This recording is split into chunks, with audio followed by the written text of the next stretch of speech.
இந்த ஆண்டு குப்பைகளிலிருந்து மின்சாரம் தயாரிக்கிற திட்டம் கோவை மாநகரிலே தொடங்கி இருக்கிறது.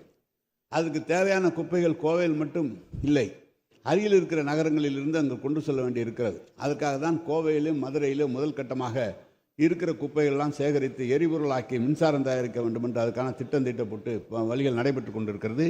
எனவே கோயம்புத்தூரில் ஆரம்பிக்கும் போது திருப்பூரில் இருக்கிற குப்பைகள் நிச்சயமாக அதை அப்புறப்படுத்துவதற்கு மைக்கில் சொல்லுங்கள், என்ன கேட்கல, மைக்கில் சொல்லுங்கள். மாண்புமிகு பேரவைத் தலைவர் அவர்களே, திருப்பூர் மாநகரம் என்பது திருப்பூர் மாநகரத்துக்குள்ளே நிறைய தொழிற்சாலைகள் இருக்கிறது. குப்பைகள் மட்டுமல்ல, தொழிற்சாலை கழிவுகளும் சேர்ந்து திடக்கழிவுகளாக பல ஆண்டுகளாக அப்படியே கிடக்கின்றன.